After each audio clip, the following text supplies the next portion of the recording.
Thanks for joining us for another For Investors by Investors Long Beach podcast. As always, we're proud to be your all-education real estate resource without any kind of sales pitch. If you'd like to attend one of our meetings in person, we meet on the last Thursday of the month at the Grand in Long Beach, California. You can RSVP on forinvestorsbyinvestors.com/Long Beach. To find more investment resources such as blogs and podcasts and content from other FIBI groups, you can go to forinvestorsbyinvestors.com and search our entire library. Now, on to the podcast.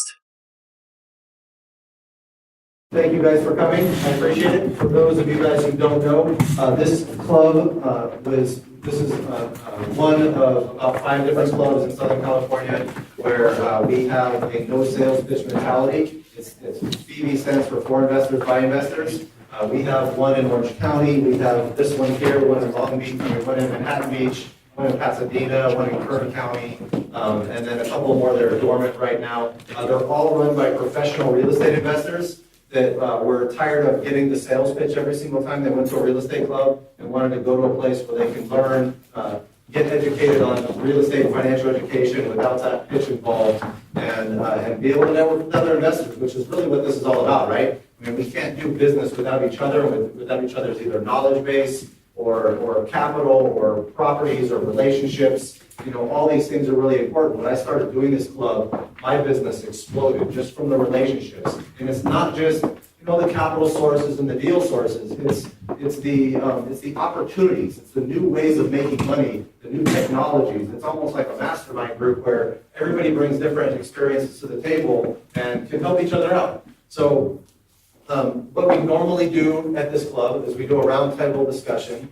We have Bill here and Reed that are our panelists today, and I'm going to be the moderator and just kind of help with the overall flow of the event and ask questions. That I've already pre-written some questions, but I want you guys to ask as many questions as you want. Reed raises a lot of capital and brings a lot of investment money here from Australia, and then Bill is a CPA that specializes in international taxation. So normally what we do is we go around the room and tell everybody gets 10 seconds to say, hey, this is who I am, this is what I'm doing, and I would urge you to pay attention to what everybody else is saying, because you want to pick out the people that you want to go talk with that might have the resource that you need afterwards. You know, whether it's capital or wholesale deals or, you know, whatever it is. If someone's investing in multifamily and you want that skill set, you know, reach out to them and schedule meetings with them afterwards to develop that relationship. So our club here is going to be strictly no sales pitch. We don't make any money at this club. It's a nonprofit. And what we typically do is we'll bring on different sponsors to help with the costs associated with it. And we still don't make any money, but we make money through the relationship. So I am a full-time investor myself and a CPA. So I'm going to first let everybody go around the room and just kind of explain, you know, who you are and what you do and what you're looking for. So I'm going to put you on the spot, Alex. Sorry, man. Good evening, everyone. My name is Alex. I just got into the real estate business. I got my license back in January, and I'm also looking to get into investing. Hi, my name is Carl Sherrill. I built, done it all over the USA, starting in Atlanta a long time ago. In Southern California, Inland Empire, Coachella Valley, maybe even South Bay here. I look for infill redevelopment sites, at least 3 acres, preferably a little bit bigger. Obviously, the motivated seller would be a nice idea. Look at the 5-mile radius around the site, then figure out what to build. Deliver a complete asset to investors, start to finish. And I've done it since 1978. Done it about 100 times in the large corporate federal. So the gray hair is real. I remember that. Hi guys, my name is Jeff Stallwitz, and when I saw the word international on the topic here tonight, I thought I'd come because my wife and I own some property overseas. We own property in Malaysia. On the other side of real estate, though, mostly what we do is we loan money. So we're private money lenders. We loan money to experienced flippers in the Los Angeles area. So if you have any deals, happy to talk to you. The key with Jeff is experienced flippers. Experience, yes. Hi, my name is Shuano. I'm a commercial developer. We're developing strip mall and such. And this year we're getting to both farm, and we have room for private investors to join us in our project. Hello, I'm Marisa Perrine. I've been involved in construction management for a project manager for construction management companies for most of my career, but I want to transition into the house flipping business. So this is my first meeting. Thank you. Hi there, I'm Bob Goldman. I live in Arcadia. I do multifamily and commercial mixed use, primarily in Memphis. I started to get back into higher end single family fix and flips. We just bought a house in Rolling Hills. I'm looking for joint venture partners and other new opportunities. So if anybody has deals and needs money or other resources, please reach out. Thank you. You didn't just pick up a 96 unit in Memphis, did you? I did. Okay. Someone just brought me one and then it was gone the next day. I'm like, I bet you that was Bob. I'm Jim Roth. Jim Roth, yeah, I'm an owner-operator here with my wife. We have self-storage out of state, some multifamily, some people mats, and we're looking to build a consortium industrial model. It's good to start. Okay. I'm the wife. She's going back. Hi, I'm Donna Smalley. I'm a real estate agent, and I would like to find out more about flipping and buying investment property. Okay. Thanks a lot. I'm Bill Hart King. We're a sponsor with FIBI and Matt. He was kind enough to invite me to these meetings, and if I could be helpful during breaks or before or after the presentation with questions, happy to help you answer questions. Our firm, about 17 lawyers. We do all things real estate, a lot of financing, multi-tenant, office industrial, all over California. We have a subspecialty in manufactured housing and mobile home parks and RV parks and that kind of thing. So we've done a lot of different things in the real estate space, and certainly we can be helpful with any issues that come up tonight having to do with international investors, receiving money from international investors, being partners with international investors, and how that works to maximize your success and also to protect you from a variety of pitfalls that lurk out there just beyond the horizon. So thanks very much again, Bill Hart King. Bill's been keeping me out of trouble with those pitfalls, so helping me out with my structuring and disclosures and all that fun stuff. So. I'm Vinil Ramchandran. I'm a real estate agent, investor-friendly real estate agent, and I'm looking forward to learning more about working with international investors. Reed and Bill will skip you guys and come back. Thanks. All right. Vincent Dawson, new to real estate, just here to learn. Hi, I'm Amber Rose Kandarian. I run a company called DocuInc, and we specialize in making 2-minute movie trailers for investors, from academia to real estate to anything that's people that are looking to make money. We've also recently been inspired by McDonald's in that they are a real estate company, and so we have been, DocuInc has been getting into also becoming a real estate company, not just a video multimedia company. And we are in Miami, Long Beach, and we do stuff in Hong Kong. That's why the international label is very interesting to us. Awesome. Yeah, my name is Steven Pesavento. I focus mostly on the acquisition side of the business. We're purchasing properties mostly for fix and flip and new construction purposes in Raleigh, North Carolina, and Minneapolis. We often come across a lot of properties that don't fit our model, and so we offer those off market to people in both of those states. So if you're ever looking for anything off market, rentals, anything like that, come talk to me after, because we do have a lot of things that come through our pipeline. Pass it back real quick first. There you go. Oh, didn't want to forget you. Thank you. I'm Tuba Saab. I'm in the information technology business as a full-time, but I started investing in real estate since 2008. So I'm a buy and hold investor, and I'm from Turkey, and I have relatives and friends. They heard that I'm investing, and then they want to invest here in the United States. I figured this would be a great opportunity for me to find out what their challenges or what the benefits, things like that. Thank you. We should have done this presentation on investing internationally a long time ago. So. John Alden. I'm kind of similar to you. I'm slowly transitioning out of the corporate world. Got my agent's license in going to be buying my first property with my wife to invest in coming up here pretty shortly.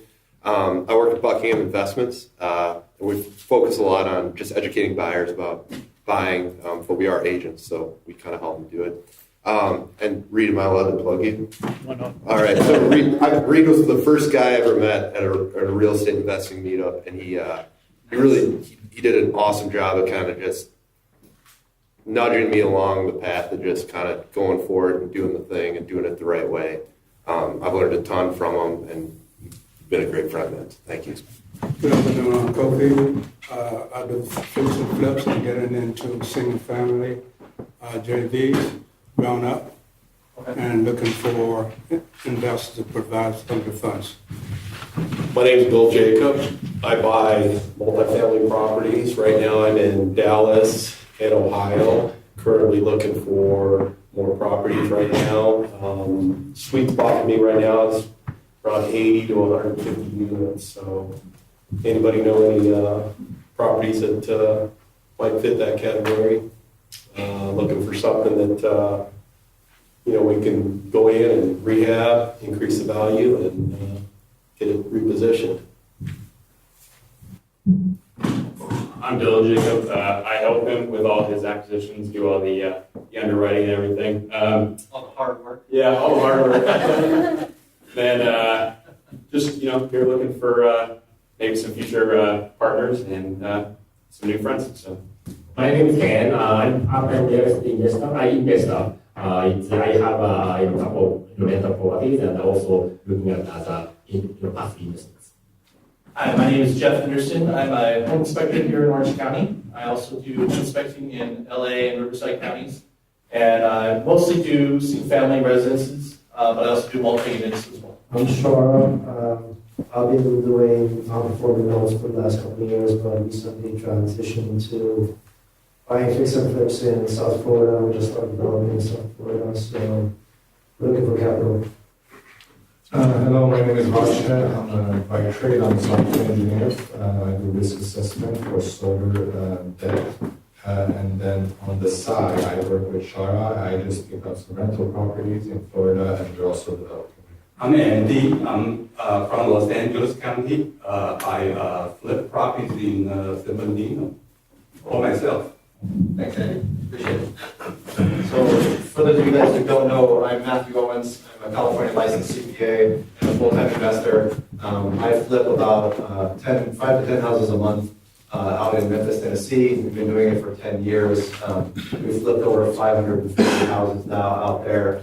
This month is one of our biggest months. We're flipping 47 houses this month, which is it's crazy. I don't know how we're doing it. It's just happening for some reason. I don't know how, but I have a good team, I guess. So, and we own a real estate investment company that basically we do the property management. We have a management company that we own. We have a real estate brokerage that we own out in Memphis, Tennessee. We mostly invest in Memphis, Tennessee and Atlanta, Georgia. We do a lot of value-add multifamilies. We invest in a lot of promissory notes and also lend money to different investors. We also invest in a lot of outside syndications and self-storage funds, mobile home park funds, other commercial shopping centers, other multifamily buildings where I'm a passive investor in those and I raise a lot of capital for those deals. I've done my own funds and syndications, and I act a lot like a financial advisor for clients that are looking for help with their financial situation, help with their cash flow streams, and do a lot of investment analysis for different clients of mine. I don't charge for those services. I really just kind of help people, and then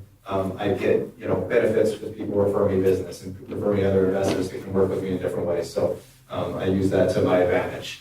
And that being said, I'm just going to go over a few slides with you guys really quick, and then we'll get started with introductions for our speakers. So first, one of our sponsors is Innoday Development. If you guys don't know what the 10BII financial calculator is, I would suggest you guys go get it. It helps me substantially calculate all my notes. It gives you amortization schedules, everything. This is LQ Financial Services, the best bookkeeping service around. It's also my wife. So she does an amazing job. We met at our old CPA firm, and we're dating for 2 years before I quit and then told everybody. So she loved me for that one. The Community Buying Group is actually, I signed up with this company because They harness the power of real estate investors, and you get discounts, tons of discounts. So if you go to cbgperks.com/OCG226, you'll find a lot of different resources, like there's Sherwin-Williams. You get like up to 40% off on paint. I was getting 24% off on my primary residence. They have, Simply Safe on here, Office Depot, like tons of different discount relationships through their own database and their own investors that sign up with them. So check it out. It's actually hugely beneficial. It'll save you guys some money. So we're also always looking for sponsors and things like that to help us out. So if you're interested in that, come talk with us. OCGproperties.com/en/networking. If you're looking for a resource, or you are a resource for somebody and like to put your information in to this site, we will try to match you with the people that can help you, or you can help in different ways if you're coming to our group. So we're trying to start this database up of a ton of different resources, and if someone's looking for capital, then we can match them up with capital sources, or properties we can match them up with. One of our sponsors is New Western Acquisitions, which is a wholesaling company that they wholesale, like I'm seeing 10 houses every week at least hit my inbox from wholesale transactions that they're selling, which is really interesting. They have a huge direct mail marketing campaign set up. This is our For Investors by Investors site for Long Beach. You guys obviously have seen that if you're here. Let's see, we're also going to be coming out with annual memberships.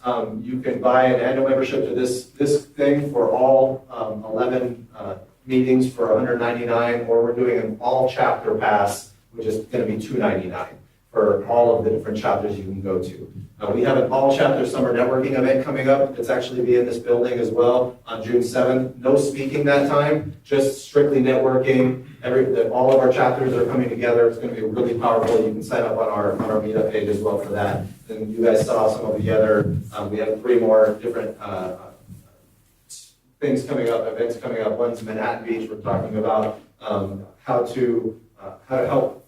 how to invest in real estate for your children. So how to do the proper estate plan. We're actually going to have Brian Chow on the panel there for that one, one of Bill and I's friends. So, and then my company is OCG Properties. You can find us at OCGproperties.com.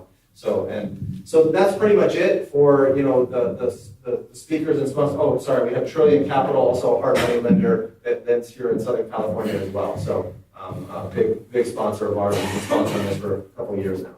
So, and each month we offer it to the sponsors if they want to. They can come one time a year to speak for 15 minutes beforehand about something educational for the group that might be of value to the group. So that being said, and we got Hart King there too, so in the back, which we talked about already as well. So thank you guys very much.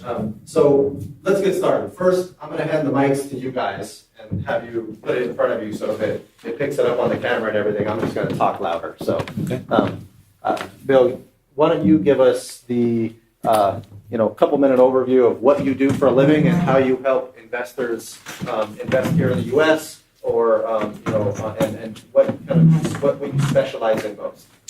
Right. So I'm Bill Torres, CPA. I've been a CPA now for about 30 years. Originally started with a firm called Coopers & Lybrand, which was one of the big 8 firms back in the day. They were down to the final 4.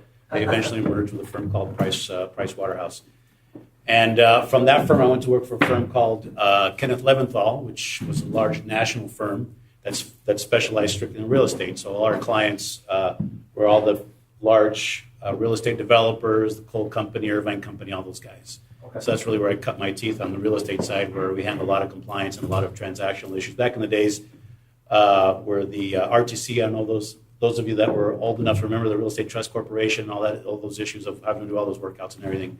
Did a lot of work with those guys. From there, I went to work, left that firm, started my own practice back in 1994, focusing on closely held businesses, whether it be real estate or distributors, manufacturers, and primarily with a specialty on the international side, because I did have that experience having worked at Coopers & Lybrand. I worked in the international side, and so although I handle a lot of domestic clients, my specialty is on the international side, where I help primarily what's called inbound work. We have people from outside the U.S. that are coming in to start businesses, invest in real estate or whatever, the need is for them to come into the U.S. and dealing with the compliance issues that they're going to have to deal with once they get here. So that's a little bit about my background, and that's how I got here. Cool. All right. I know Bill from our provisors group, you invited me to the provisors Cerritos group, so for those other professionals in the room, I would definitely suggest provisors as a venue to find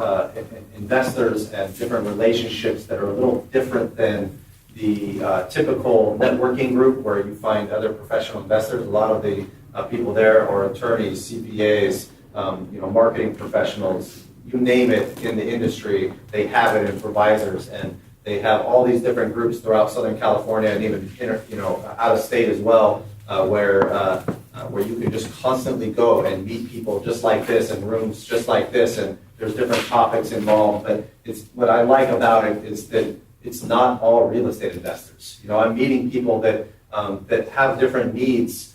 People that, other attorneys and CPAs that have 1031 exchanges and stuff like that they need replacement property, or other people that have resources. I met Bill through provisors as well. And, so it's a great resource for all these different professionals that come around. I think what is it, like $1,900 a year or something like that? Yeah, that's about right. Okay, it's going to go up, isn't it? I know it. I don't know. So, but I mean, it's a great resource to go to. Reed. Hi. I was on Reed's podcast, I don't know how long ago, was it?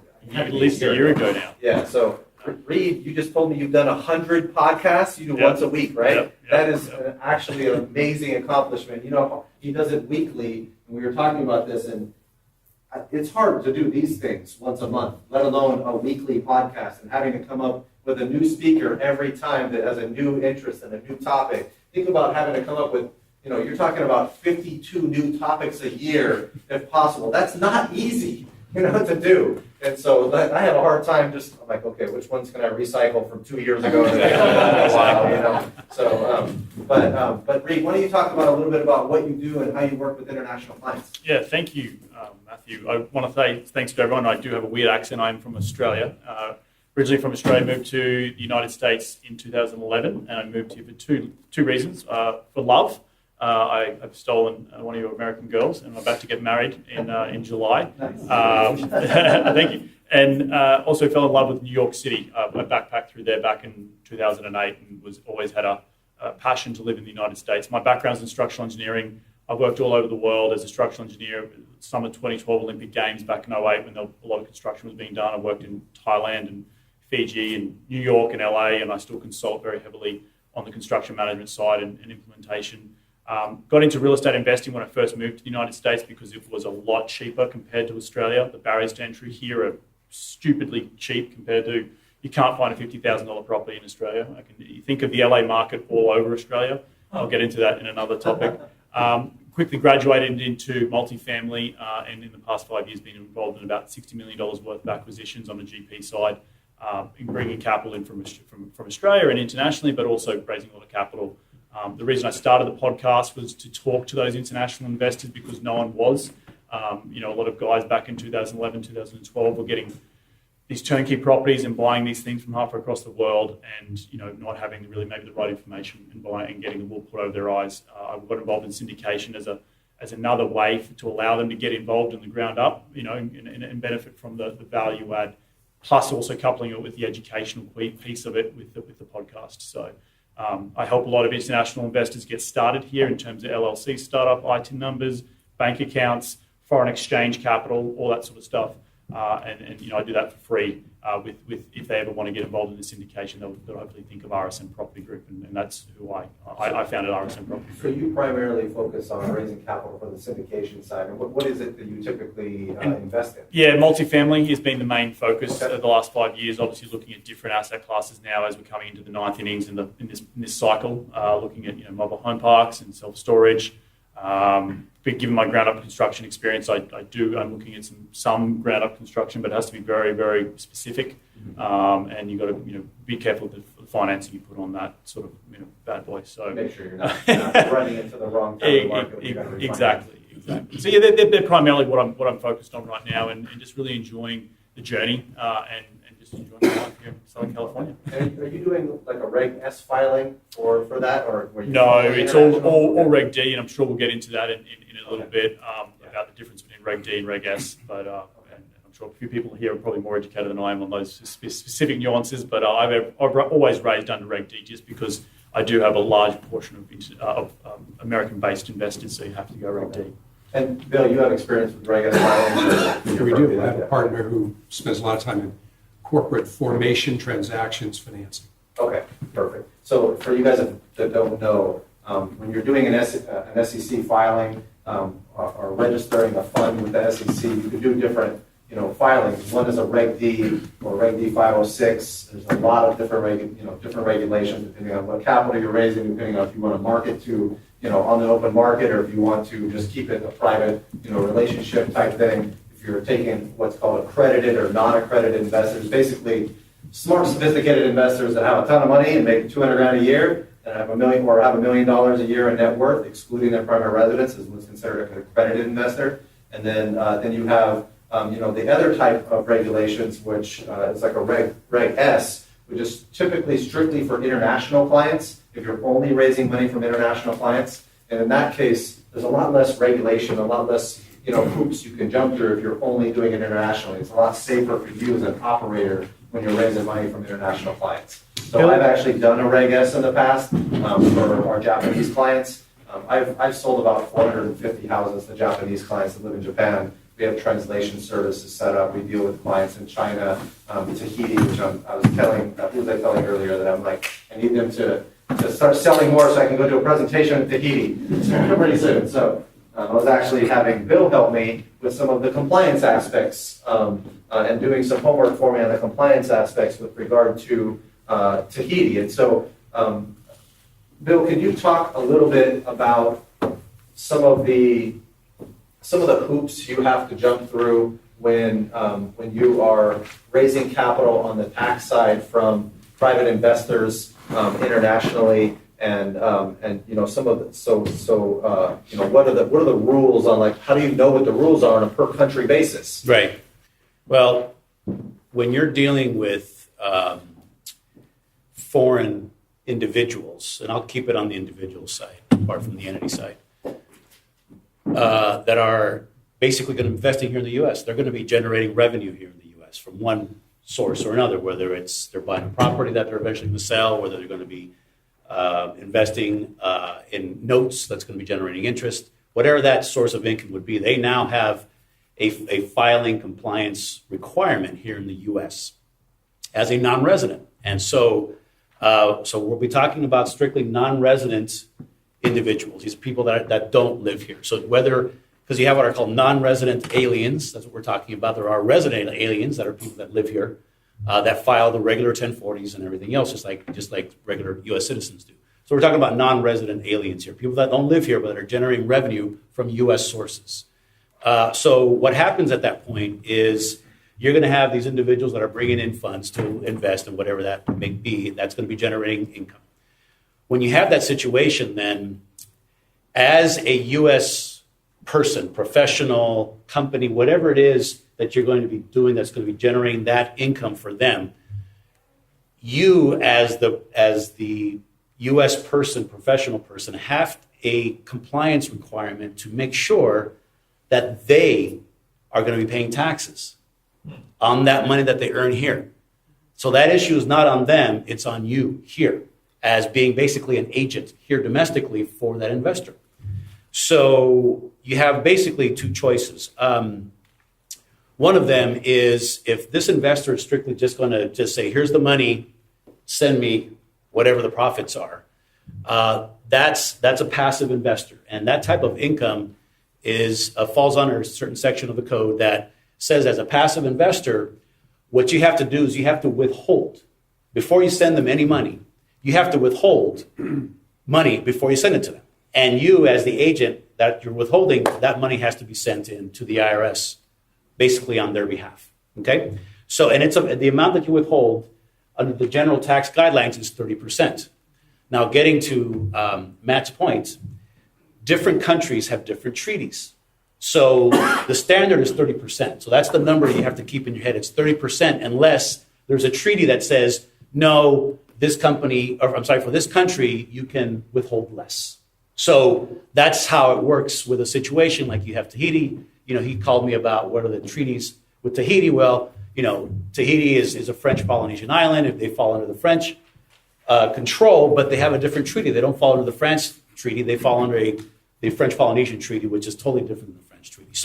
So as an agent here in the U.S., then you're required to then withhold on any of those investors that are solely going to be passive investors. So we can get into the active investors later, but that's just the general on the passive investor. And if you are required to withhold and you don't, what is the obligation? Well, basically, then it falls on you. Basically, if you don't withhold, if you fail to withhold, then basically you as that agent, then the IRS will come after you for their withholding. So that's going to fall on you. Or could come after you. They may not. They may not, but you're definitely exposed to it. Right, Absolutely. right, exactly. Absolutely. So it's definitely a risk that you should plug. Absolutely. So obviously I'm hearing this and saying my investors are going to go, I don't want you to withhold all this money. Are you kidding me? You're going to withhold 30%. Now, this is not a withholding to where they can't get the money back. It's withholding to ensure that they do their tax return so they can get the refund of the rest of the money, whatever their tax rate actually is, based on the income they're making here in the U.S. Correct. And so, can you talk a little bit about some of the exemptions? How do you get around this? Okay. What's the best way to get around it? Well, first thing, is you approach the investor, whoever that investor is, and you have them, ideally what you'd like for them to do is to obtain an ITIN. Basically, it's like a social security number, but an ITIN number is basically, it's like a social security number, but they don't get social security. They basically have a number where they are registered with the IRS. That's the first thing you'd like to obtain from, or have them apply for that. And there's a form called a W-7 that they file, and they try to obtain that number. Because at that point, then now they're kind of on the IRS radar. And that, for you as the agent, now you've got basically a person with which you can then have that obligation shift to. Because once they obtain that ITIN, now they're kind of on the IRS radar, so that obligation shifts to them. If they don't want to do that because they're like, you know what, I'd rather not be in that situation, they can prepare another form that's called a W-8 form. And the W-8 form, what that form does, and there are different types of W-8 forms. What that form does is basically says, listen, I'm going to be the beneficial owner of this income, and I'm going to claim a treaty benefit based on the country that I'm at that does not require you to withhold this money from me. So think of it, for those of you that have businesses, sometimes you're doing work with independent contractors, you give them a W-9, right? You give them a W-9 form domestically, a W-9 form, they fill it out, they put the social. That's all you need to have in your records to pay them and not have to worry about their taxes. Well, the W-8 form works similarly to that, okay? So that's how so you're not really completely around it, but at least you are now in a position where you say, hey, I've complied with the rules that I've given them this form, they filled it out. Now, if you feel that the information that's on there is incorrect, you're still supposed to provide some sort of due diligence and say, wait a minute, this doesn't seem right to me, and so I'm still going to do the withholding. So the IRS does have a way of still trying to get back to you if you're not really doing your proper follow-up on these foreign individuals. Okay. Okay. So and my understanding, correct me if this is wrong, is that W-8 form. If they do have a U.S. tax ID number and they get the W-8 form associated with it, then, like for example, rental property, right? They buy a lot of houses for me in that case. Mm-hmm. And so in the rental property case, that W-8 form, my understanding is that that's signifying to me that they are saying that they are going to file a tax return with the U.S. and I don't have to withhold that. That's correct. And that's the importance of getting that ITIN form, because that W-8 form you give them is basically, it's almost like if you give a W-9 to someone and they fill it out and they say, well, I've applied for my social security number. Well, they're still not a person that they can tie that form to. So even though you've obtained the W-8 form, you're supposed to obtain the ITIN from them basically within 6 months and try to get that filled out. Okay? Is the agent on the hook if they don't end up doing that, or? You really are. I mean, if you continue past that point, basically if you're 2 years down the line and they still have applied for on that W-8 form and they haven't obtained their ITIN, you still keep paying them, you're on the hook for it. Yeah, so basically, to mitigate that risk, you say, in order to invest in the U.S., you have to get an ITIN. Right. You have to give me a W-8 form. Right. And I have to withhold until you give me your ITIN. That's exactly right. And then you're off the hook. Now, right. In a case where I'm dealing with a couple, call it $500 or $1,000 a month or something in rental property, and it's 3 months, I'm not too concerned. Right. Yeah, I'm taking the risk. Right. If I don't go do that, now I could go through and say, hey guys, I'm withholding all of your stuff because I was on the hook for this, and now I'm withholding the rents because You guys never got your I-10 form. Right. You know? I mean, this is the type of, it's just actually a hoop to jump through. And it's not as complex as you may think, as long as you get your paperwork each time. Right. Right, and that's, I think, the important side. You deal with this a lot. It's pretty straightforward. Yes. It's not a hard, I think the company I deal with, they require a Skype interview to make sure you're a real person, you've got passport sort of stuff that comes in. And another question I wanted to ask you, Bill, is, I always encourage my international investors to do start an LLC when they do come here to invest through an LLC. Right.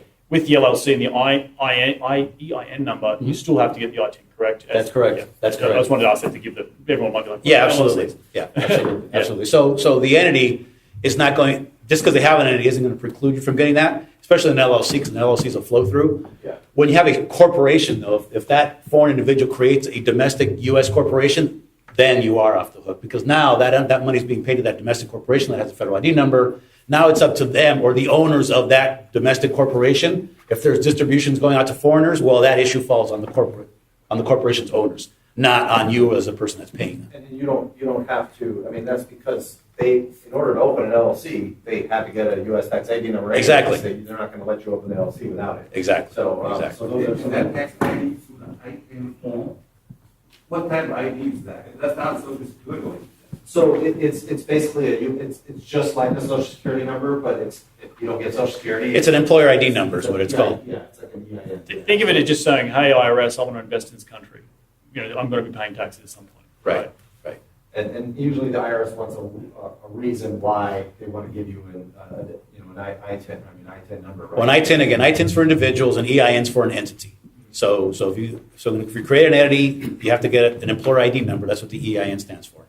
And so this is all for federal income taxes. What happens with state income taxes? Well, states, each state is different.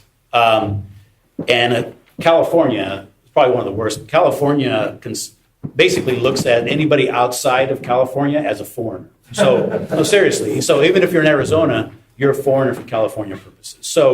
So even just domestic companies, that operate here in California, where you have a situation where you have investors, say, that are part of your domestic LLC or partnership or entity. If you send money out to any of those non-California investors, so they don't have to necessarily be outside the U.S., these are just outside of California, there's withholding requirements in there also, because California wants to make sure that those individuals that are investing in California real estate are paying California taxes on it. So it's, California is very aggressive in terms of trying to go after companies that have non-California members in it that are distributing money out for those purposes. You want to make sure that you're paying your stolen taxes to them. That's exactly right for California. Yeah. I think I want to emphasize California-based investment. Correct, the California-based investment. Yeah, that's exactly right. If I'm doing business in a different state with an international investor, I don't have that requirement, or with someone from New York is investing in Memphis or something like that, I may not have that issue. We're all live in California. I'm sure people are thinking, if I've got something in Memphis, wait. Right. But if if you have an entity that you form in California and you've got a Memphis investment or any other state, California is going to want to pull that in, because that's what California does. They're saying, well, you started an entity here in California.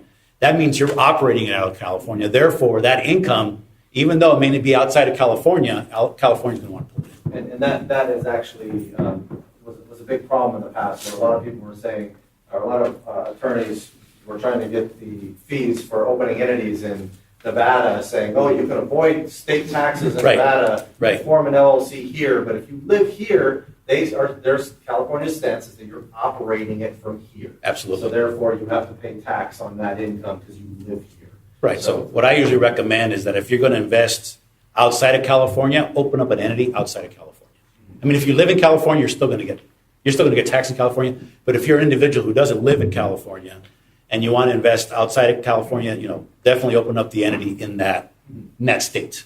So what are they, like, I've had a couple clients that have actually, Nevada and Wyoming were the two that they were recommended to open their LLCs in. Okay. What are the advantages for doing that? Do they live in California? Yeah. Then there really are no. Tax-wise, there are no. There's no advantages. They're doing it for legal liability purposes. Exactly. There's certain disclosure laws in certain states and things like that allow it to be more, it can protect you a little bit better if there's like a class action lawsuit or issues with your entity or something like that. So Phil would be the person to go to for some of this stuff, which, can get hairy because it depends on the state, and, you really have to understand that specific state, state law to know what the disclosure rules or issues are. It has a lot to do with privacy laws. They'll go through and say, we're the whole syndication is in Wyoming, for example, because of those lawsuit laws and things like that associated with it. But what people do is those are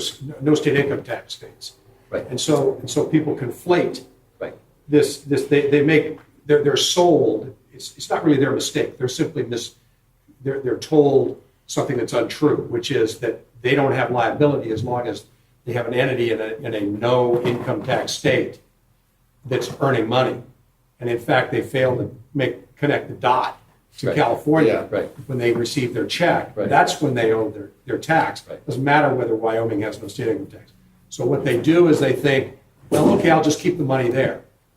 So then we get into my area, which is great, because then they keep the money there, and then they have to go visit with the money. So it becomes interesting. So they're paying for the jet from Laramie, Wyoming. But they're flying out of Orange County. So I mean, it gets endlessly complex. But that's the initial thinking, which is faulty, as has been suggested here. Which is so. Reed, do you have to? Are you withholding on any clients right now? Do you have to do that? You just I through the starter pack, I always encourage them: LLC, ITIN number, EIN number, CPA, a very similar gentleman to Bill. There's a whole starter pack. I really say, you come to me as an international investor. There's a period of time you need to spend 4 to 8, 6. It depends on how long it just takes to get all that stuff set up. You can't just go guns blazing. Let's start buying properties. It's like there's a lot of hoops you got to get through. LLC is the first one. You got to get the EIN number. Bank accounts are very tough. That's the hardest thing to open up. How have you gotten around some of that?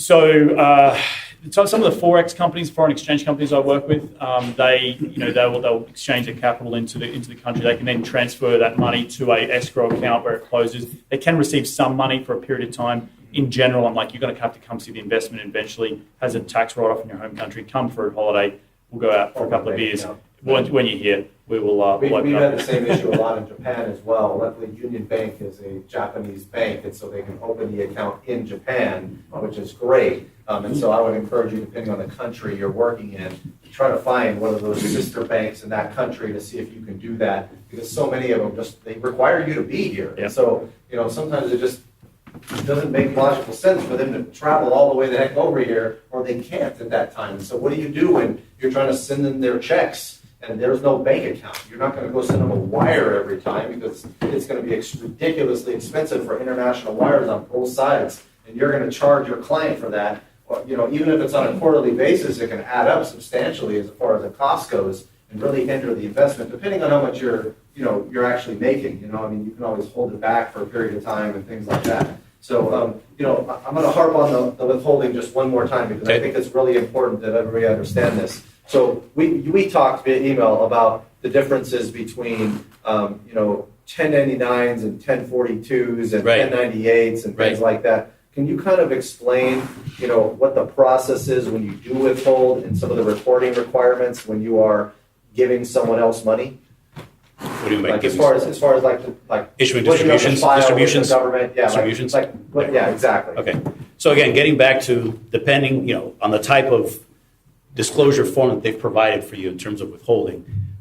When you withhold, you are now a physical agent, and you have to then, just like for regular payroll, you have to file a form with the IRS quarterly basis to submit those withholdings to the IRS on behalf of just your company. So you're saying, my company, ABC Company, has these withholdings that I'm submitting to you, IRS, and at the end of the year, you file an annual form, 1042, where you will then indicate, all the withholdings you've done, and hopefully by then you've got certain individual ITIN numbers that they can then apply those withholding dollars to, because then at that point, then those individuals would then file their own taxes to retrieve that money. If some people haven't, the IRS is going to hold that money just basically in limbo until somebody either claims it to file a tax return to match it, or they're just going to keep it. So that's how the compliance goes. One way, if you are dealing with international investors, to get them to do a quote-unquote startup pack before you receive their money. Absolutely. And then you sort of have all that out of the way. Yeah, exactly. You know, I have had some advice, and I would like to know your opinion on it. Mm-hmm. Once, identifying the property, LLC money's here, maybe ITIN can come after you've identified the property. Sure. Is that you see any problem with that? No, none whatsoever. No. Again, you've got time, because basically, all these forms you have to remember get filed at the end of the year. And so if you start later in the year, maybe a good idea to do your startup pack beginning of the next year. That way it'll give them some time to obtain the necessary information, the ITIN being the key. And that usually is going to it could take as short as about 3 months, 2 to 3 months, as long as 6 months to get that number, depending on the information you have. The reason I'm harping on that, it sounds obvious to everybody, you're not going to withhold. You're going to try everything you can to not withhold and Right. not do the WA, get the ITIN, get Right. the LLC, get that done so you don't have to deal with it, Exactly. right? Now, the reason I'm bringing it up is because it may still affect you. If you have a large international client that's going to come in and bring $1 million and give it to you at 4% interest rates, you want that guy to invest, and if he's saying, I'm not going to do a U.S. tax ID number, then you may want to say, okay, well, here's the other option for you as well to do that aspect, because that piece of it is so important to bring that money in when you may need it, and you just may have people that don't want to do it, deal with it. It's just not worth their time to deal with, and they'll say, go withhold, I don't care, my CPA will handle it at the end, Right. and Right. not worry about it. And I would suggest whenever you're raising capital from different countries that you don't already understand the tax treaty, go to a CPA to research the tax treaty in that country, because there's different rules and regulations, whether you're paying out interest or rents and things like that involved, and so, or different investment income, there can be different withholding requirements for. So you want to be careful about those types of things depending on what you're doing. Yeah. Question in the back here. Yeah, so what does it mean become an agent? Meaning like for example, they create an LLC, am I part of the LLC and being their agent, or I'm totally outside? If you're the U.S. person that's handling this money, you're the agent. So what he's saying? There's no registration. There's no registration. There's no registration. It's just by default. Yeah. I give all the paperwork to them, LLC, and then they fill it out, and then they create the LLC. And Right. It doesn't have to be a U.S. resident here. So what he's referring to as agent is he's saying that basically, if he's not saying you're an agent for the LLC, if they set up an LLC and they have a tax ID number and stuff, all your obligations are done. You're good. Right. Okay. But if they're going through and you now say they don't get the ITIN number and now you have to withhold the money, what he's saying is you're the agent for that money, meaning you have to hold the money and give it to the government for them as an agent for them for the international client. Right, and so and you're on the hook for that money too if you don't give it to them, So Where I see the biggest issues on this have to do with LLCs or partnerships that are formed here. So you can form a domestic partnership or LLC and bring in money from all over the world, right?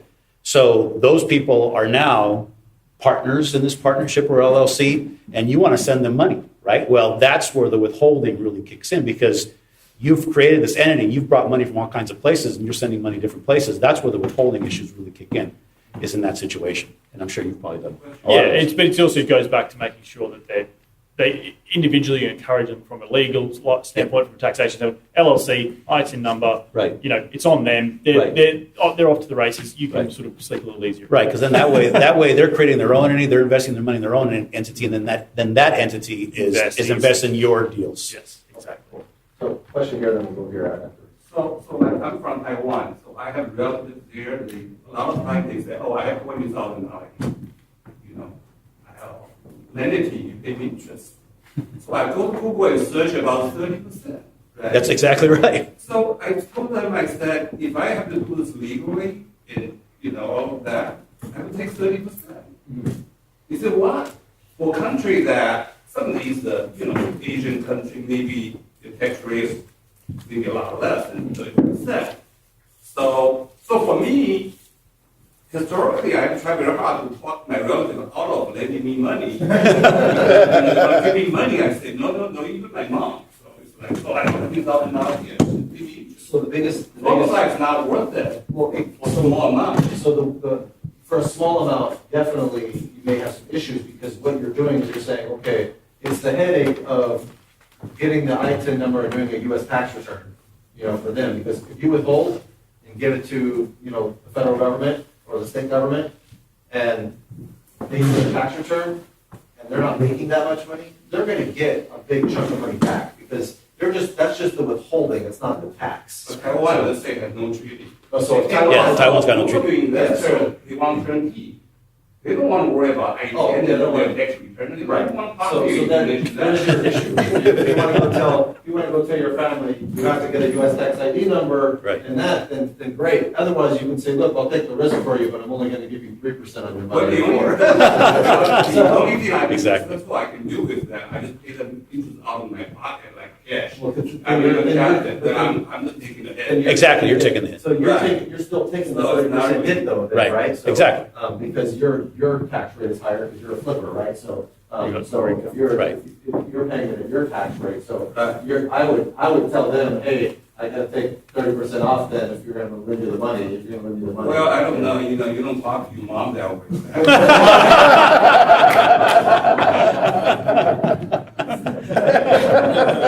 I do actually. My mom lends me money at 6%.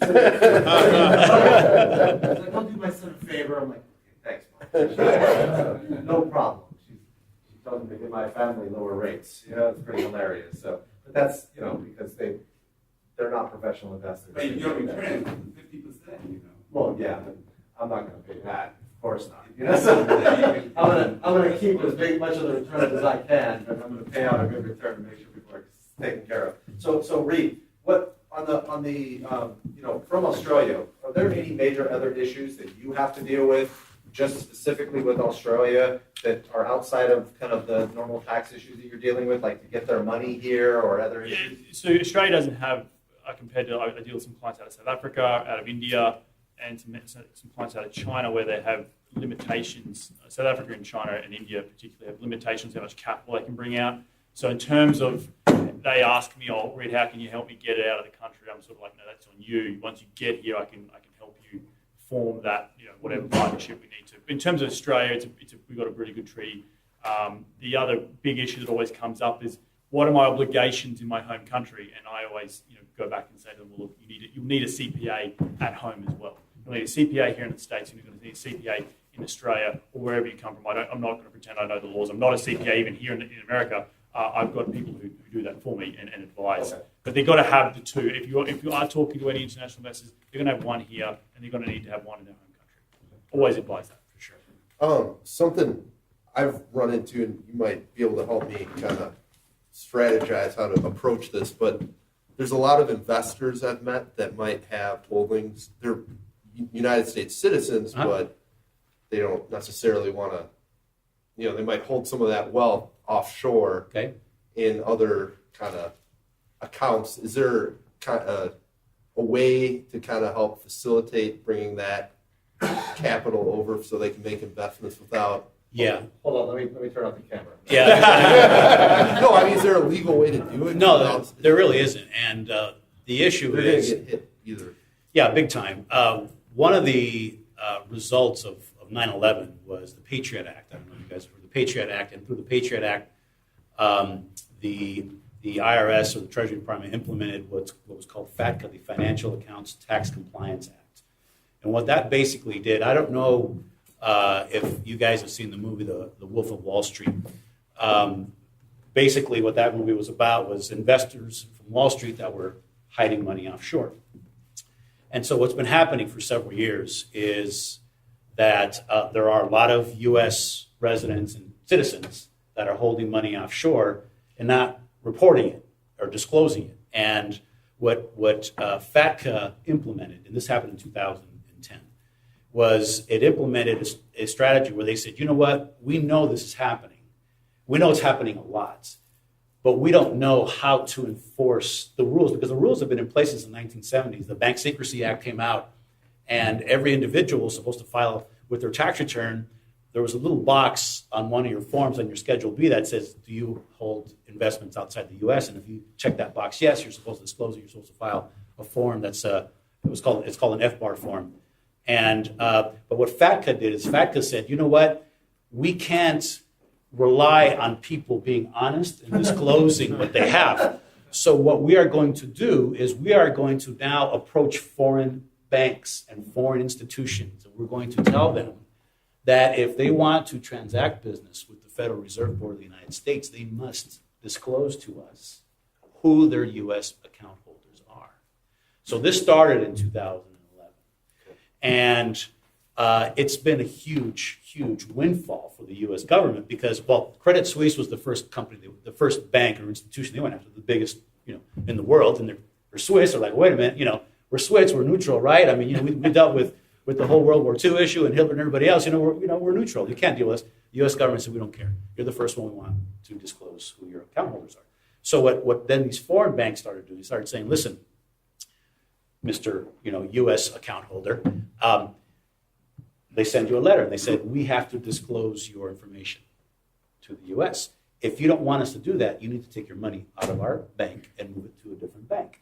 So what's happened is the U.S. first went after the G20 countries, which are Europe and all the main countries that they have strong treaties with. So people then started moving money out of those banks and moving them to Panama and these other countries that were like lower tier ones. But what's happening is the U.S. reach is stretching further and further. So the point is that these individuals who are not disclosing this information, they're probably eventually going to get caught up because they're going to get to a point where there's not going to be any banks that are going to take their money unless you go to Iraq or Iran, or you go to Yemen or whatever, all these non-favored countries, to put your money. Good luck getting your money back from them, right? So that's for your guy, your people that tell him you're going to have to pay tax.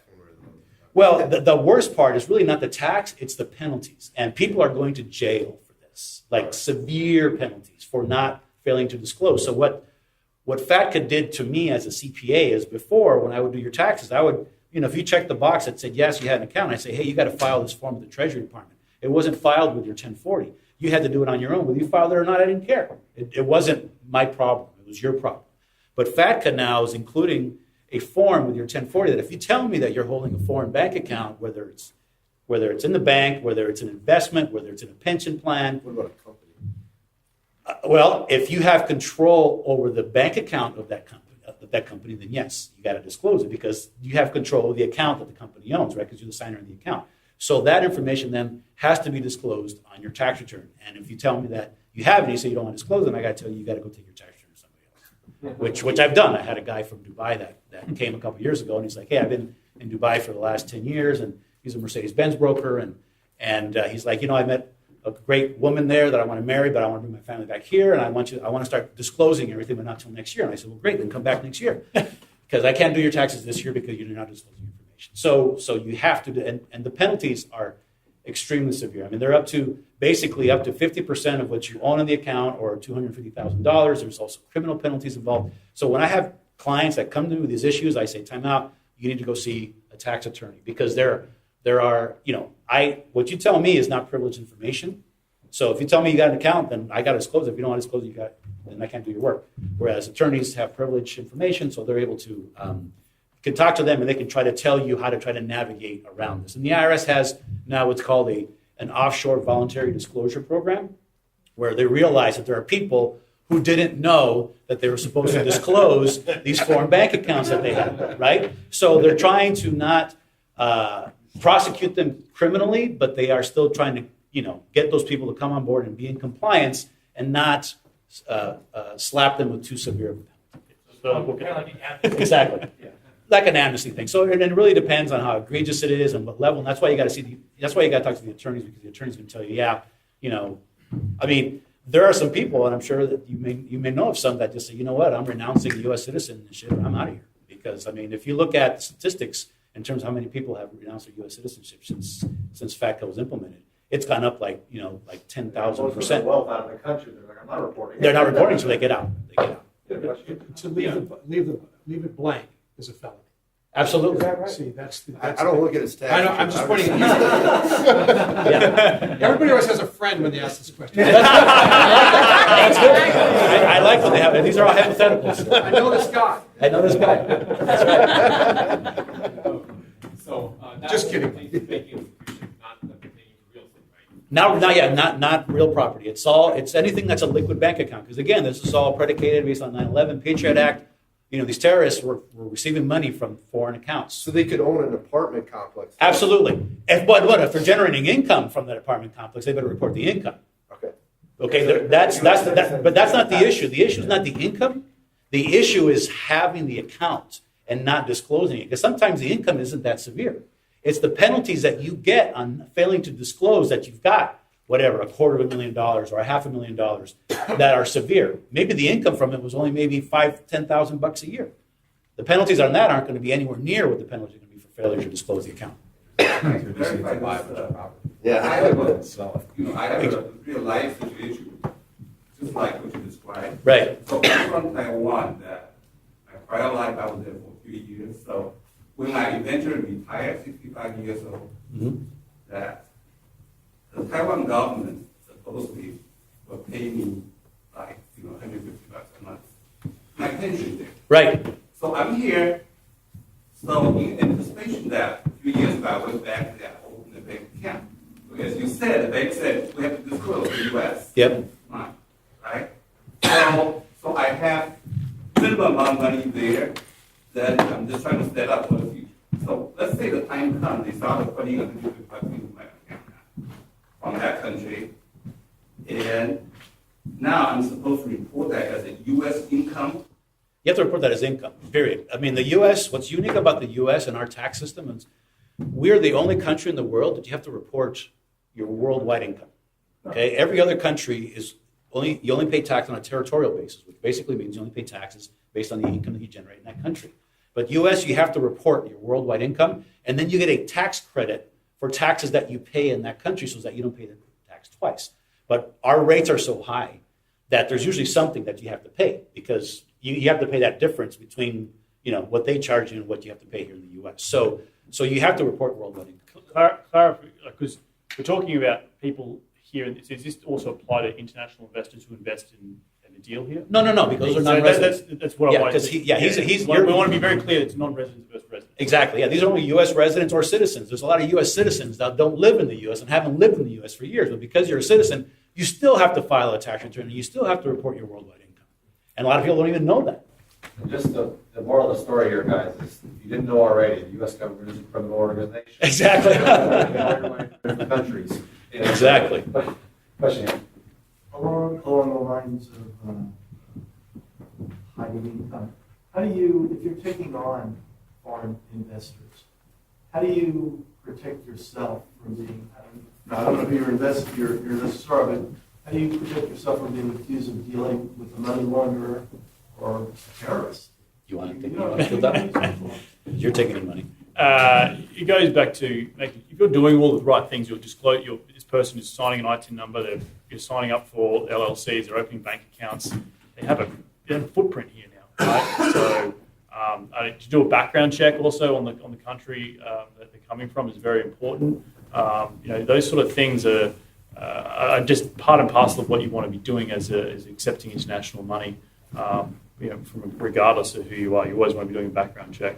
But if they're willing to come forward and put their hand up to the IRS and say we're going to be investing here in the United States and I want to pay taxes, then it's where you One can other start. way also, like our closing attorneys in Tennessee, for example, have certain rules that they have to abide by when they're taking funds in from certain countries specifically that are on these types of lists where a lot of that money comes from. And so, especially if I don't know where the money's coming from internationally, I'm telling them I want to go, and even if they're lending me money on a flip, I'm saying we're going through the closing attorney's office. Wire their money to them, and I'm going to have them record it so that it's, everything's legit on the transaction. And I'm not touching their money directly until it goes into their trust account and then to me, so that it's a clean transaction.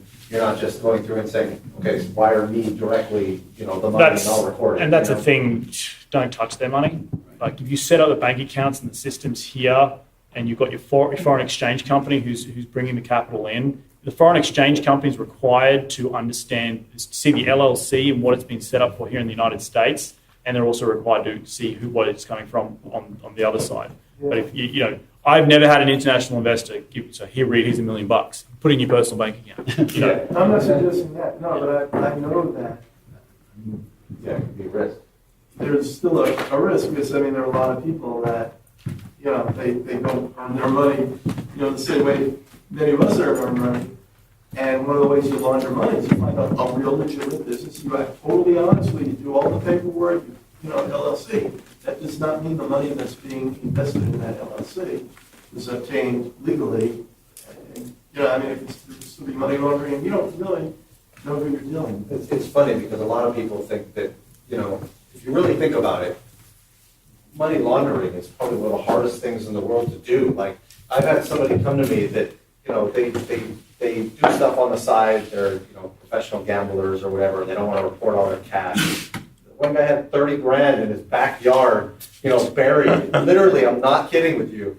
And he's like, well, I want to invest the 30 grand. I'm like, I can't take 30 grand in cash. Like, was it got dirt on it? You know, like, I'm not, you know, and I'm going, he's like, well, how do I get that into the system? I'm like, well, you got to claim it as income. Exactly. I'm like, you're either going to pay 30% there, or if you go try to go send it to somebody else that's going to invest it for you, they're going to take 30% because they're not going to take the tax hit. It's kind of like in your situation where you're taking the tax hit in that situation for that piece. And so, you know, it's not easy. You know, people are like laughing about it because people are actually came to me for it, and I was like, you're killing me, let alone it's only 30 grand. Like, but, you know, like, I'm not going to do that, you know. So, and so let's talk a little bit. I'm going to shift gears a little bit and talk about the specifics of capital raising as it relates to, you know, the different countries and the mentalities in those countries and things like that.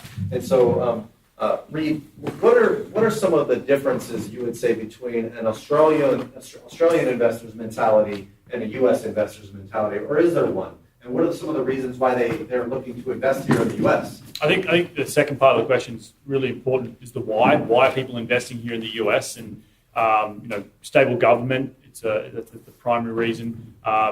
Not necessarily Australian, but other countries, China, South Africa, India, where countries can, you know, take the money from those people, so they want to get it out of their country, and they're also then looking for yield. So, and the fourth one is looking for it being in the greenback. You know, the US dollar is the part of the World Bank. You know, it is one of the strongest currencies in the world. Having those sort of four aspects is really why they want to invest in the United States. In terms of the mentality, look, it's like any investor. You're going to have your small mom and pop investors in Australia who have thought about, I can go buy a $100,000 property in Australia, in America, and then you have your big, large, high net worth individuals who have already done business here in the US, and they're just looking to get yield and buy, you know, a 200-unit property with me. You know, there's always going to, and regardless whether it's Australia, you know, India, China, they've always heard about there's good yield to be made. Okay, so how do I make that yield in that country? Because particularly like in Australia, where I said before, the barriers to entry in the real estate market are very high. You know, they operate in a 1% cap rate. So coming here to Los Angeles and buying a 3% cap rate is like, wow. You know, I take them to Dallas and they buy a 6% cap rate. They're like, oh my gosh. So, you know, we've got some investors from Israel. Tel Aviv is, again, very hard to get involved. There's a very small minority of people who own real estate in Tel Aviv. The average person can't get involved. So they're now looking abroad to place that capital in a high yield performing asset, backed by real estate. The money's backed by real estate. It's in the greenback.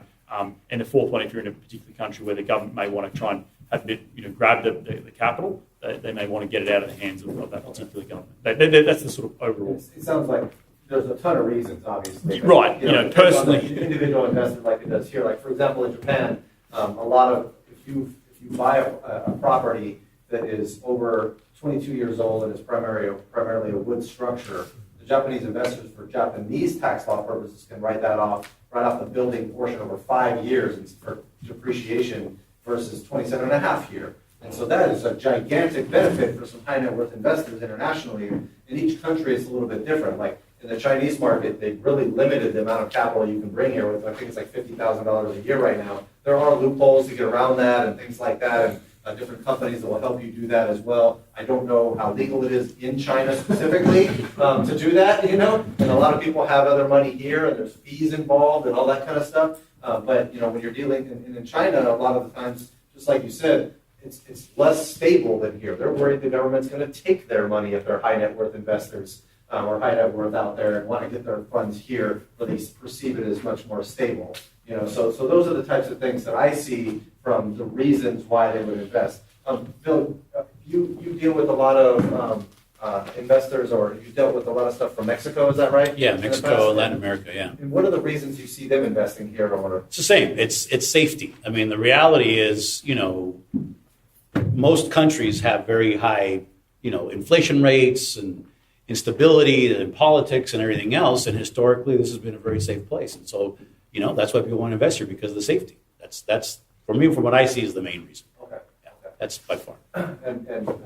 So I think it's important to understand some of the cultural differences and understand how different investors think as well. Reed, can you talk a little bit about the culture in Australia and how it may be different than here? I know this might be a tough question because you're living here, so and it may not be any different. I see a difference in Japan, for example. Sure. Like I was just who was I talking to earlier about a webinar that we had where you have a webinar, you have 100 people signing up and 40 people show up, and they're like, great, I got 40%, right? Out in Japan, for example, you do a webinar and 100 people sign up and you have 98 showing up and the other 2 emailing saying, I'm very sorry I couldn't be there. But then that means on the investment side as well, you better do what you say you're going to do. You better make sure that is in place, because it's all, respect and trust. It's all trust. And so, doing what you say you're going to do is, granted it's very important here too, of course, but at the same time, it's the whole mentality there. Everything is built on that. So that's important. Can you think of anything off the top of your head? I know Australia is very similar to the United States. I've dealt with some people from Eastern countries who are very, as you said, very cultural-based, family-orientated. Once you crack that nut, the floodgates tend to open. Australia is a little bit more individualistic. You may have it for a couple of friends. It's a couple of signing up for 60 people and only 20 people showing up. It's probably pretty classic of Australia. But I think in general you'll have if you're going to get this type of numbers turning up to a Japanese conference, at the end of the day, and I'm sure we're going to get into it in terms of advertising and attracting international investors, it's about building that credibility first and tapping into that. Why do you want to leave or bring capital outside of Australia or Japan or China, or what is your why, and then try and help them with that why. But the first and foremost is really establishing that credibility on the front end. Okay. Anybody else have any other feedback on international clients here in the mentality piece? I don't know if you have a difference in Malaysia as far as that mentality on the cultural side, or in Taiwan specifically, as far as their mentality goes. I will tell you, we started investing, I started investing there in 2007. Okay. And the government was a lot different. And it was a very comfortable place to invest. And then they've got a new prime minister for the last number of years that's just, can't turn the TV on, one corruption story after another, and you can feel it percolating down into the economy from the prime minister on down, and people just don't want to invest there. And I know that because I know other people that do this as well. One of you talked about reasons people invest in other countries, and one of the reasons I know that people don't invest in certain countries, they want to get their money away from corruption. Exactly. And they'll take a lower yield. That's exactly right. They'll take no yield. No yield. As long as it's safety, as long as everybody's going to be there. It's safe. And corruption is a really Huge. Big And I'll add something to that, is that part and parcel of they brought in, if you've heard of recent, I don't know if they took it away, but the Vancouver tax, Japanese investors coming to Vancouver, very similar tax has been established in Australia. I think there was, up until very recently, international investors could only buy new construction. You couldn't actually buy existing properties in Australia, which was very tough to get around. So again, a lot of Asian countries coming in, inflating prices, not worrying about just getting the capital out of their country, and it's forcing, what we're seeing here in LA is very similar. Prices are going through the roof, and you're thinking, how the hell is someone paying $200,000 over the asking price for a single-family property? They just want to get that capital out. They don't care because exactly they want the shiny penny here in California. It's safer here because they know they can lose easily. Yep. Well, I'm going to leave the U.S. government out of this for a minute, but I have so many comments right now. It's just so easy about the corruption piece, but I'll leave it alone. So, my team will be happy with me.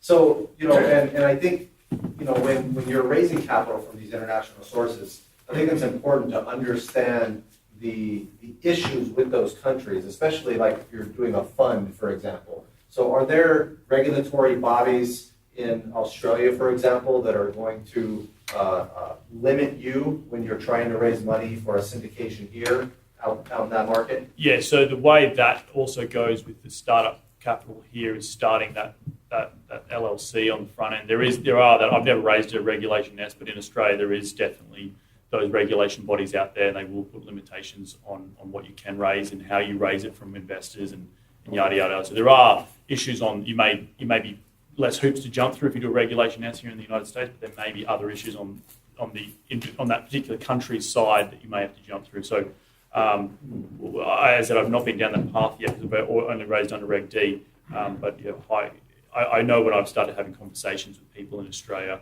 just sort of how do I be cautious about approaching investors if they're not quote unquote accredited. They don't have accreditation in Australia. It's a little bit different, but similar idea. You've got to earn a certain amount of money. Yeah, I know in Japan we did a Reg S filing, and the attorney that I have, which was not Bill, told me at that time that I don't need to worry about the Japanese Ministry of Finance. I can just go raise money and over there and not have a problem, and that was not the case. Yep. So he gave me some bad advice. Yeah. And we basically got a letter from the Japanese Ministry of Finance saying, hey, you can't raise money in the syndication here unless you register with us. And my associates at the time were really nervous and scared about that. So we just shut it down and said, oh, your assets are zero, everything's gone. We just moved it into a different structure immediately and changed the whole thing, before it got too big or anything like that. It cost me some legal costs to get that done, of course, and bad advice on something like that. And so be very careful about that piece of it, especially in a syndication format. If you're dealing with raising capital and individual flips and things like that, it might be easier, but you definitely want to understand the regulations for marketing for investments in that country that you're raising money from. If you're raising money, if you're selling assets like a piece of property or something like that, you're probably in a better shape. But I'm not an attorney, so talk to an attorney about that specializes in that international piece. Does that make sense? Okay. Any other questions right now? Yeah, I've been looking into Colombia and investing, and I have a couple of people that are interested in investing in Colombia. I'm just curious from you guys, if you guys have done any business with Colombia or your thoughts on that? I personally have not. No. Yeah, Colombia is a non-treaty country, so I haven't seen anything in particular coming out of Colombia. But Like good or bad? Well, I mean, I've heard from some people that they've invested, in real estate in Colombia, and it's gone okay for them. But I can't say if they're, an exception or if it's the way it is with everybody. So I can give the names afterwards. there you go. There's your Colombian connection. I've been trying to Great figure out. information. I think go ahead. My partner actually, he was developing here in California for many years, actually high-end property, over $1 million property, and he just moved to Colombia last year, and he's flipping over there and buying properties, so if you need someone to talk to about It looks like a great investment right now.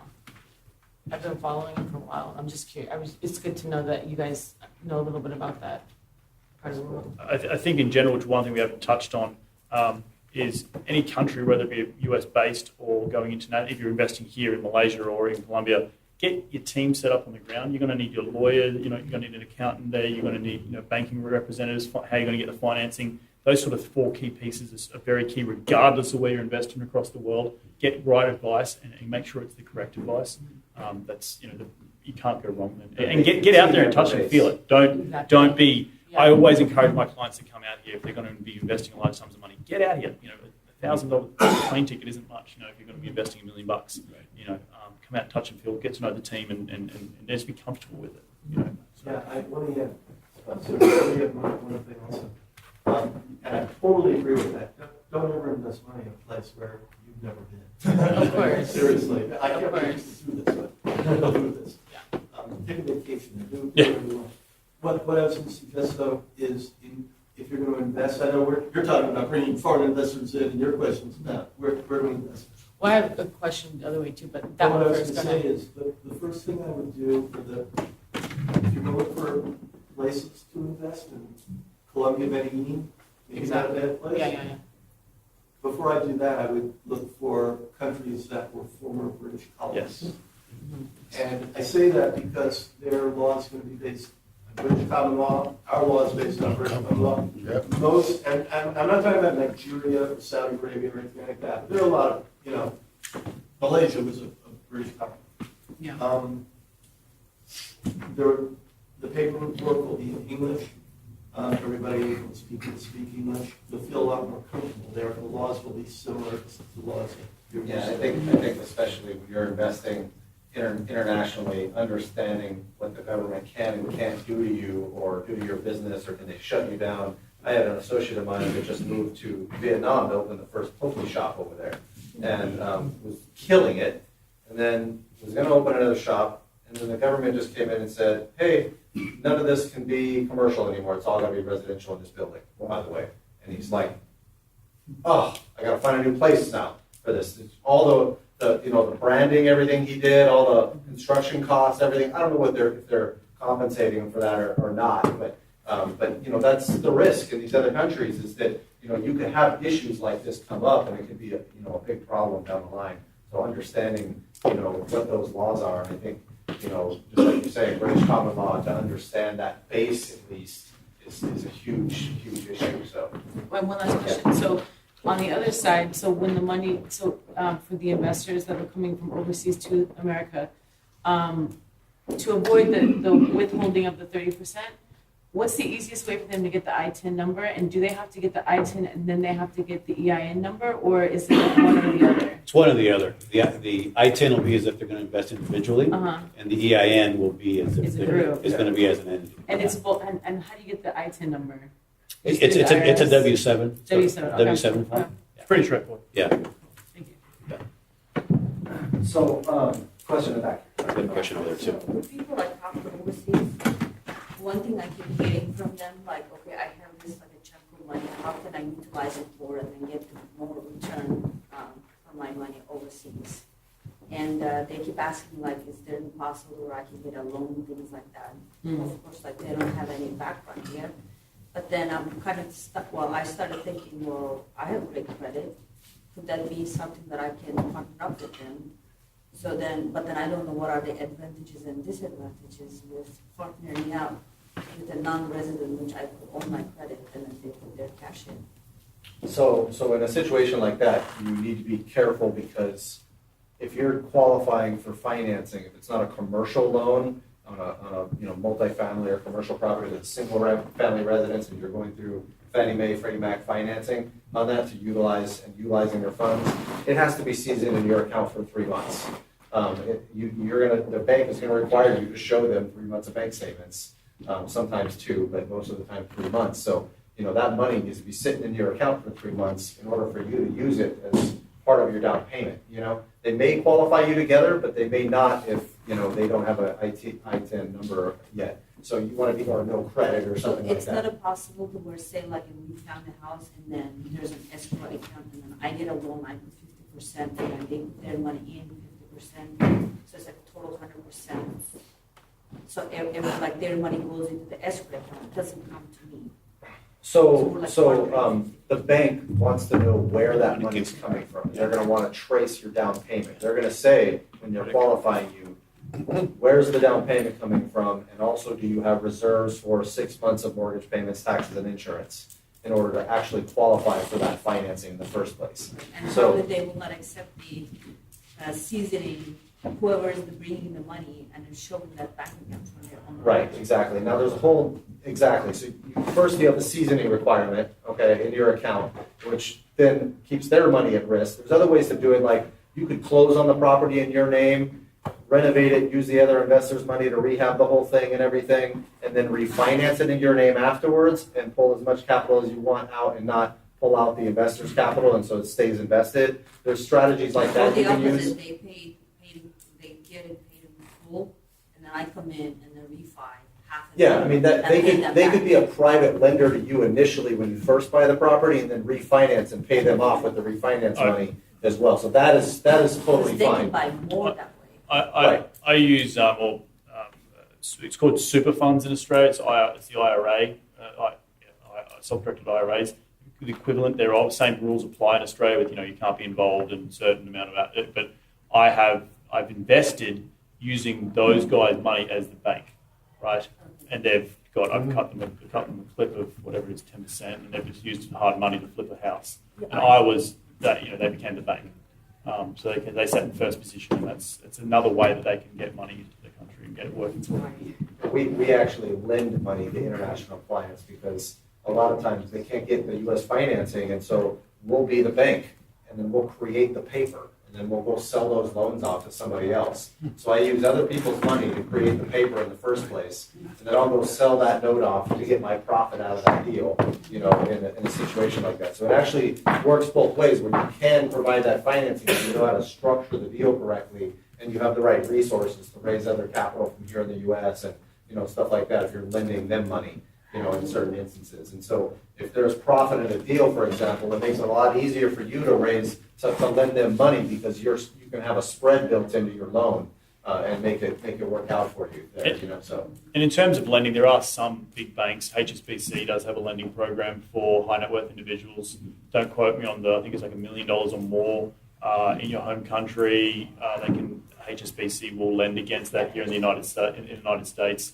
Obviously, there's private money and hard money loans and stuff like that. But then they still have to go through the registration process as they would for any investing. And it all comes down to, when you're dealing with these international clients, it comes down to the tax compliance first. Yeah. Just setting that up first. Yeah, I don't want to withhold their tax. No, right. And how much? And it's important to build in the fee structure for them too. Like one of the things we do is we say, here's the cost of setting up your ITIN number, your LLC, all those different things involved. What do you typically see as far as a charge when you're setting up an ITIN number for somebody? You probably have to do their tax return at the end of year 2, or you probably do, I would assume. But what is that? So some people just get the ITIN and don't even ever file a tax return. They'll just lift take the withholding. So it's going to depend really on the country they're coming from. Okay. Because he was talking about earlier. You have to have certain documents in place. You have to have the right kinds of visas, et cetera, et cetera. So, we'll charge anywhere from $300 up to, we've had some that have been like $1,000 to try to get. Okay. Depending on the state. Depending on the country. How set up they are. How set up they are, yeah. Okay. Yeah, because I can imagine you have to, some of the countries, if they're a rare country, you have to research the tax treaty and all that stuff. That's exactly so, right. and that's what we did initially, is we had somebody help us research the tax treaty requirements with Japan first, which cost a pretty penny, but we were planning on doing a lot more business in those clients. So if you are able to do that homework up front for your clients and know that is gigantic. Like I talked with some of my relatives that are married to some family in China. And they were interested in investing in the U.S. So by me being able to break down exactly how the process and the paperwork works, it immediately built major trust, because they're going, wow, I didn't realize you have to do these steps. But I was able to break it down in a way to where it's actually relatively simple. They can follow the process, and and they were able to get it translated through my family's relationship there, which is great to be able to bring that. And that kind of brings me to another point, which is the marketing piece. Like, how the heck do we find the investors in the first place from these countries? Which is an important piece, right? Yeah. And so, Reed, what do you do? Obviously, you have a podcast which tailors to to Australia specifically, right? International. International. Just international in general. Okay. So what else do you do to try to find clients in those countries and find these different do exactly what you're doing here, but in those countries. Okay. I host meetup events, some small meetup events when I'm back home in Australia. Again, becoming a key person of influence in your sphere. If you are from a foreign country, if you know someone who's in that country, creating some literature to, as you're saying, to sort of step them through the process. And then they can sort of, word of mouth has been very good for me, and again, the podcast has been very, very good. So just creating that funnel. If you're just going to go out cold turkey and do it, there's some work involved, like anything. Trying to start raising capital right now, you create this space for people, a platform to learn from. People are going to then gravitate to you, Matthew Islands, to learn more about Memphis investing, right? So it's the same idea as I've created the platform. People want to learn about US investments, so they gravitate to me. And I think that works really, really well with English-speaking countries, Right. of course. Right, You know? right, It's right. going to be a lot harder. I mean, you can do the same thing with other countries that don't speak English, but you need to, you need to have somebody that can teach the class in that language. And so the way I've done it in Japan specifically is hooked up with other affiliates. And a lot of times in different countries, it comes down to relationship building. Where's Rick at? Is Rick still here? So Rick, my sales manager, he I think he stepped out for a minute, but he was going and developing relationships in Taiwan and China because he's Taiwanese and speaks fluently in Taiwanese. And so he's finding other people that are there that are connectors, that are maybe real estate agents in that country or other capital raisers in that country that help other investors with investing here in the U.S. So finding the right relationships in those countries. I've even went through and done interviews where we've translated, we were looking for a translator that could help us on the monthly statements, for example. And we went through and wrote an ad in Japanese for someone that can put it in the Japanese newspaper here in Los Angeles to find someone that can help with that translation service that has experience to do that. And he has a ton of other relationships too out there, which is great. And so, it's a matter of just slowly building relationship after relationship until you hit the right people. Another thing we've done is we've gone over there and done these types of presentations. I actually went to Japan and it was the hardest presentation in the world because I'm sitting there speaking for 3 sentences and then having to stop and let them translate and do it again. And I could not keep my train of thought. It was just not happening. I was like, I need someone else to come in here and just do this. Another way to get good relationships is to reach out to financial advice firms, financial advisors. They typically have a good network. If you can create, I've done a few webinars with some Australian and British financial advisory firms. So they've got the group. Here's a webinar, boom, off you go, and then you have 100 people tuning in. And what kind of returns are you seeing that investors are looking for? And what kind of asset classes do you think they like the most? Yeah, or at least from your perspective. Yeah, going back to what I said before, like in terms of if investors are coming from a 2% cap rate market to go into a 5% cap rate market, that's fantastic for them. If you can show them better than that, even great. But typically they're looking for better yield than what they can get in the banks in the Western countries I deal with, Australia, New Zealand, England, Germany. Pretty low returns from banks. So anything in the sort of the 7 to 8% range is really, really good. Okay. IRRs, in the 10 to 15% is kind of what they're sort of looking to get. Okay, cool. Yeah, I mean, we've seen the same type of thing, and it all comes down to the sophistication of the investor in the first place, right? Some investors, and it also comes down to the investment in itself. Sometimes, you have a much more active investment, which may require higher returns for those investors, or a much more passive investment that is maybe lower risk, might come with a lower return. And so, you want to go and talk to the investors and feel them out first to understand what they're looking for, and see what they think is a good return. Because, you don't want to go offer 8 if they're sitting there saying, I think 4 is amazing. You're going to go, okay, cool, I'll give you 4. But at the same time, in some cases, you have a set structure, like in a syndication. Normally, there's a preferred return involved, meaning the investors make usually 8% on average first, and then after that, there's a split that goes into it, which can really get investors above 10 a lot of times, and 10 to 15% plus on those deals. So I think it's important to understand who you're talking with. Don't just there's people with really large capital amounts in Japan that they won't invest for less than 10.